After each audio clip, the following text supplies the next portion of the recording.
नमस्कार, स्वागत है आप सबका। आपके साथ मैं हूं मोनिका सिंह राणा। खबरों की शुरुआत करते हैं। सबसे पहले बात बड़ी खबर की, जो कि लखनऊ से गोरखपुर फूलपुर उपचुनाव को लेकर बीजेपी ने अपनी लिस्ट जारी कर दी है। बीजेपी ने गोरखपुर से उपेंद्र दत्त शुक्ल और वाराणसी से कौशलेंद्र सिंह पटेल को टिकट दिया है। उपेंद्र दत्त शुक्ल गोरखपुर बीजेपी के क्षेत्रीय अध्यक्ष हैं और कौशलेंद्र सिंह पटेल वाराणसी के मेयर रह चुके हैं। कहा यह जा रहा है कि दोनों पार्टी के बहुत ही वफादार हैं और ऐसे में इन दोनों को टिकट दिया गया है। गोरखपुर से उपेंद्र दत्त शुक्ल को टिकट दिया गया, वहीं फूलपुर से कौशलेंद्र सिंह पटेल उम्मीदवार होंगे।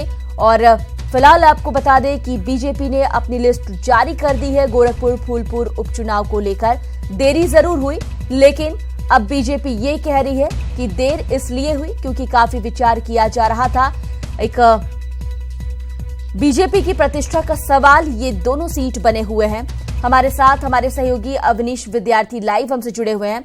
अवनीश, इन क्या दोनों नामों को देखकर हम ये कह सकते हैं कि देर आए दुरुस्त आए? नहीं, देखिए, देर भी आए दुरुस्त तो इसलिए आए क्योंकि उम्मीदवारी के एक दिन पहले यानी नामांकन के एक दिन पहले पार्टी ने नाम का ऐलान कर दिया और अब नामांकन होना शेष है। दरअसल बीजेपी संगठन के स्तर पर तो लगातार इन उपचुनाव की तैयारी कर रही थी और मुफीद तारीख जब चुनाव आयोग ने घोषित की है उसके बाद से ही लगातार राजस्थान की हार के बाद कहीं ना कहीं और संजीदा तरीके से इसकी तैयारियां चल रही थी। लेकिन उम्मीदवार का नाम न तय हो पाने के नाते कार्यकर्ताओं में उहापोह की स्थिति थी। कई सारे नाम जो है वो चल रहे थे, चाहे गोरखपुर की सीट हो या फूलपुर की सीट हो। इसीलिए पार्टी नेतृत्व ने आखिरकार ये फैसला किया है। वफादार कार्यकर्ताओं को, चाहे उपेंद्र शुक्ला हो या फिर कौशलेंद्र सिंह पटेल हो, इन दोनों ही नेताओं को मौका दिया है पार्टी ने। पार्टी से लंबे समय तक जुड़े रहे हैं, सीढ़ी दर सीढ़ी पद जो है कार्यकर्ता से लेकर के और अलग अलग पदाधिकारियों के तौर पर पार्टी में विभिन्न स्तरों पर काम करते रहे हैं। तो इस तवज्जो दी है खासतौर पर कार्यकर्ताओं को। इससे वर्कर में कम से कम मैसेज जाएगा। खासतौर पर पिछले 10-11 महीनों के अंदर जो कार्यकर्ताओं को उम्मीद थी कि उनको संगठन में या सरकार में अलग अलग भूमिकाएं मिलेंगी, वो अभी नहीं मिल पा रही थी। इस नाते कार्यकर्ताओं में थोड़ी हताशा निराशा जरूर थी, लेकिन इस निर्णय से पार्टी संगठन के कहीं ना कहीं इस बात को बल मिलेगा कि पार्टी ने कार्यकर्ताओं को मौका दिया है। खासतौर पर उस दौर में जब समीकरणों की सियासत, खेमों की सियासत ज्यादा होती है उत्तर प्रदेश में, खासतौर पर पार्टी ने कहीं ना कहीं उपेंद्र शुक्ला को गोरखपुर से जो टिकट दिया है, इसके पीछे ब्राह्मण कार्ड भी एक बड़ी वजह मानी जा रही है। पूर्वांचल में ब्राह्मण मतदाता बड़ी संख्या में है, खासतौर पर गोरखपुर लोकसभा और आसपास के इलाकों में ब्राह्मण मतदाताओं का बेहद प्रभाव है। ऐसे में इसको देखते हुए वहां पर इन चीजों को पूरा जहन में रखने के बाद ही लिस्ट जारी की गई है। हमारे साथ अवनीश आप बने रहिए। फिलहाल अपने दर्शकों को बता दें कि बीजेपी ने तो अपनी लिस्ट जारी कर दी। इधर इलाहाबाद के फूलपुर लोकसभा उपचुनाव के लिए सपा प्रत्याशी नागेंद्र सिंह पटेल ने नामांकन कर दिया है। सपा एमएलसी वासुदेव यादव और पूर्व मंत्री हीरामणि पटेल इनके प्रस्तावक बने। इस दौरान सपा राष्ट्रीय महासचिव इंद्रजीत सरोज और के श्रीवास्तव भी मौजूद रहे। कलेक्ट्रेट में पटेल के नामांकन के दौरान भारी संख्या में कार्यकर्ता भी जमा हुए।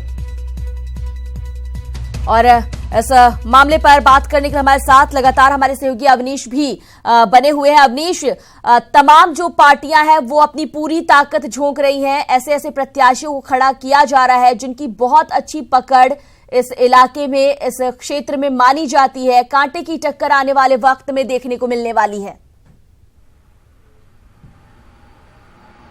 जी बिल्कुल, बेहद दिलचस्प मुकाबला है और प्रत्याशी भी जो हैं वो पुराने समय से उन इलाकों में जुड़े हुए हैं। आप किसी का भी नाम ले लें, गोरखपुर सीट से भी जो 3 प्रमुख प्रत्याशी सामने आए हैं, चाहे जो डॉक्टर संजय निषाद के बेटे हैं, समाजवादी पार्टी के उम्मीदवार हैं, या फिर डॉक्टर करीम की पत्नी जिनको कांग्रेस पार्टी ने टिकट दिया है, या फिर उपेंद्र शुक्ला जो पुराने कार्यकर्ता हैं, बीजेपी के लगातार संगठन में पदाधिकारी के तौर पर काम करते आए हैं। वहीं फूलपुर से भी जिस तरीके से मनीष मिश्रा को कांग्रेस पार्टी ने टिकट दिया है, वो JN मिश्रा के बेटे हैं। इसी तरीके से जो समाजवादी पार्टी ने टिकट दिया है नागेंद्र पटेल को।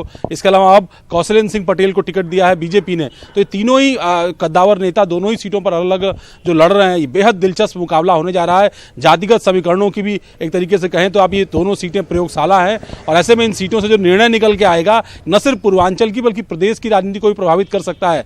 खासतौर पर ये सीटें प्रतिष्ठा की इस नाते भी हैं क्योंकि इसी सीटों से उत्तर प्रदेश में को नेतृत्व मिला है। योगी आदित्यनाथ उत्तर प्रदेश के मुख्यमंत्री के तौर पर गोरखपुर का ही प्रतिनिधित्व करते थे, जबकि केशव प्रसाद मौर्य प्रदेश अध्यक्ष थे जब उत्तर प्रदेश में बीजेपी की जीत हुई थी, और डिप्टी सीएम के तौर पर वो इस वक्त काम कर रहे हैं। फूलपुर से बड़े मार्जिन से जीत करके आए थे। तो ये एक बड़ी चुनौती है बीजेपी के सामने भी, न सिर्फ जीत बल्कि जीत का अंतर भी जो है वो 2014 के लोकसभा चुनाव इतना रखना पड़ेगा। वहीं दूसरी पार्टियों के लिए एक अवसर है कि जो राजस्थान की हार हुई या फिर जिस तरीके से अब लोकसभा के चुनाव 2019 में नजदीक आ रहे हैं, तो एक मोमेंटम बनाया जाए। दो में से कम एक सीट भी अगर बीजेपी के खाते से छीनी जाती है तो एक बड़ा गेन होगा विपक्ष के लिए उत्तर प्रदेश में। शायद इसीलिए विपक्ष भी काफी लंबे समय तक इंतजार कर रहा था कि वो जो है प्रत्याशी घोषित किए जाए, लेकिन बीजेपी को भी शायद विपक्ष के प्रत्याशियों का इंतजार था। पहले जब कांग्रेस पार्टी और समाजवादी पार्टी ने अपने उम्मीदवारों का ऐलान कर दिया, उसके बाद तमाम समीकरणों को देखते हुए भारतीय जनता पार्टी ने भी अपने उम्मीदवार का ऐलान किया है। जी अवनीश, प्रत्याशियों के नामों का ऐलान कर दिया गया, नामांकन भी आज किया जा रहा है। इन सबके बीच बीजेपी ने आज ही अपने प्रत्याशियों के नाम का ऐलान किया।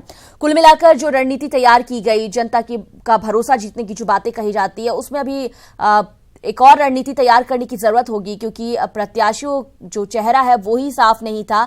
अब जाकर बीजेपी ने अपने प्रत्याशियों के नाम सामने किए हैं। किस तरह की रणनीति बनाई जाएगी, बाकी जो पार्टियां हैं वो किस तरह से आगे बढ़ रही हैं?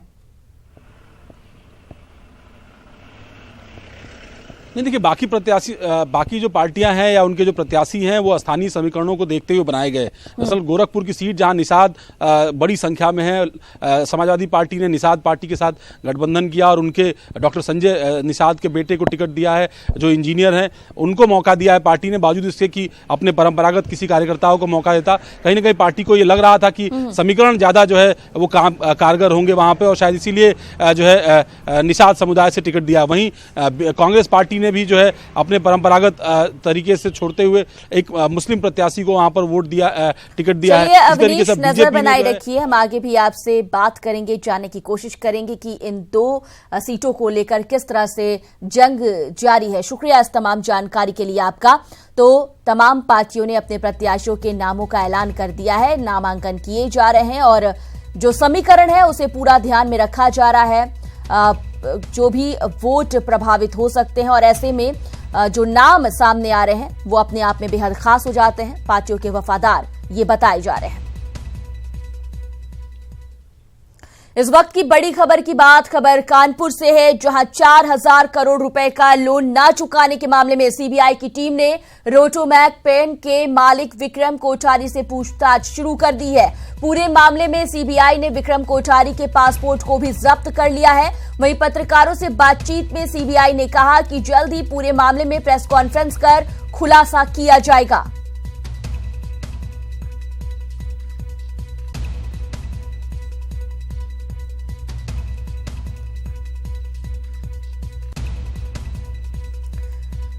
तो फिलहाल आपको बता दें कि मशहूर ऑटोमैक कंपनी के मालिक से पूछताछ की जा रही है। 4000 करोड़ का चूना लगाया है इसने, और फिलहाल ये बता दें कि सीबीआई की टीम लगातार पूछताछ कर रही है। कई बैंकों को चूना लगाया गया है और ऐसे में कोठारी से पूछताछ लगातार जारी है। उनके परिवार वालों से भी पूछताछ हो रही है। भाई जाने दीजिए, बता दिया जाएगा। कहीं एकदम मिल जाएगा, एक आध घंटे मिल जाएगा। सर क्या प्रेस बीच में आपको मिलेगा सर। भाई जाने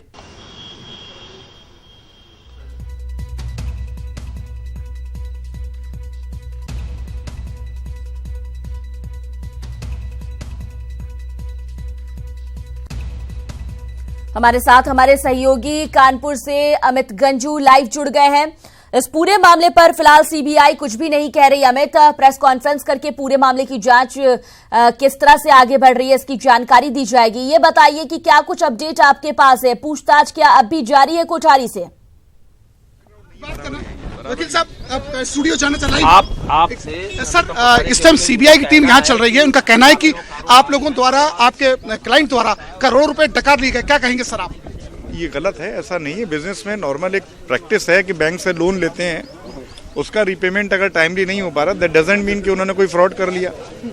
सर कहीं ना कहीं सीबीआई ने किस तरीके से फैक्ट्स को, मतलब बैंक ऑफ बड़ौदा किस तरीके से ट्विस्ट करके सीबीआई के सामने लाई है, तो अभी it's too early to say anything on this subject. Sir निश्चित तौर पर सीबीआई पूछताछ कर रही है। सीबीआई ने पिछले 3 घंटे से यहाँ मौजूद है। आप उनके लॉयर भी हैं, आप एक इंटेलेक्चुअल लगती, नहीं लगता सर करोड़ों डकार लिए गए? कई बैंक ने एक साथ मुकदमा लिखा है, कई बैंकों की शिकायत यही है।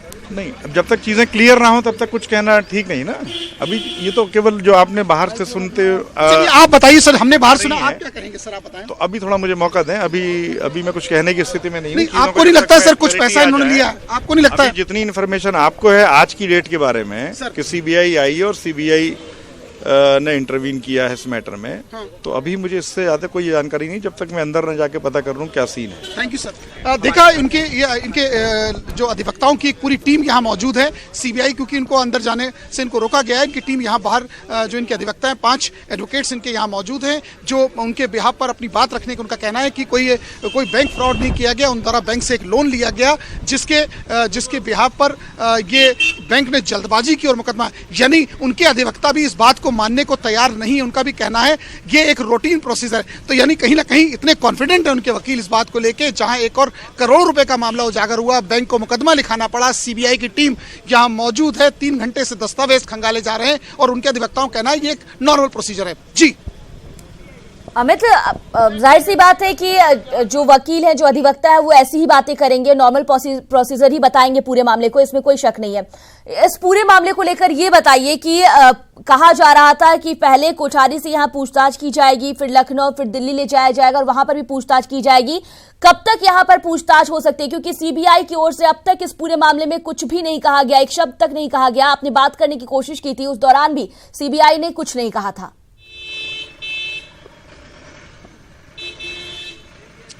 देखिए, मैं आपको बताना चाहूंगा जिस प्रकार से सीबीआई को छापा कहा जाए तो गलत नहीं होगा। सीबीआई जिस प्रकार से अपनी कार्रवाई कर रही है, इसको लगभग 4 घंटे का समय हो गया है। हाँ। पहले एक टीम एंटर की, उसके बाद दूसरी टीम एंटर की, फिर दूसरी टीम बाहर गई, फिर एक और टीम अंदर एंटर की। कानपुर के दादानगर के उनके प्रतिष्ठान पर जो इनकी फैक्ट्री है उस पर छापेमारी की कार्रवाई चली। उसके बाद वहां दस्तावेज खंगाले गए। उनके माल रोड के जो उनका माल रोड में रीजनल ऑफिस है, एडमिन ऑफिस है, उस पर तमाम कार्रवाइयां चली। उसके बाद इन लोगों ने फिर एक टीम यहाँ एंटर की। हमने टीम से बात करने का प्रयास किया, हमने उनसे जानने का हमारी टीम ने प्रयास किया, तो उन्होंने कहा 2.5 से 3 घंटा और लग सकते हैं। लगभग इस बात को भी 25 मिनट से ज्यादा का समय हो चुका है और एक टीम अभी और अंदर एंटर की है। इनके अधिवक्ताओं को मिलने नहीं दिया जा रहा है। उनका कहा जा रहा है कि उनसे हमने पूछा क्या आपने इनको लेकर दिल्ली जाएंगे, कहने अभी कुछ नहीं बोलेंगे। निश्चित तौर पर हमारे जो सर्कुलर जारी होता है, जो हमारा ब्रीफिंग आएगी, प्रेस ब्रीफिंग, उसके माध्यम से आपको मालूम चलेगा। यानी उनके अधिकारी भी कुछ कहने से अभी बचते नजर आ रहे हैं, लेकिन अभी भी पूछताछ चल रही है। और उनके अभी अगर हम सूत्रों की माने तो उनके बेटे से अब पूछताछ चल रही है और पिछले लगभग 45 मिनट से यही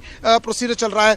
सीबीआई ये एक्सपेक्टेड कर रही थी कि 12 बजे करीब यहां से उनको लेके लखनऊ और लखनऊ से दिल्ली ले जाया जाएगा, लेकिन उस बात पर भी अभी कोई मोहर सीबीआई ने नहीं मारी है और जो अंदर इन्वेस्टिगेशंस हैं वो जारी हैं। जी शुक्रिया इस तमाम जानकारी के लिए अमित आपका। हमारे सहयोगी तमाम जानकारी मुहैया कराते बता रहे थे कि किस तरह से यहाँ पर लगातार जो कोठारी है उनके वकीलों के पहुंचने का सिलसिला भी शुरू हो गया है।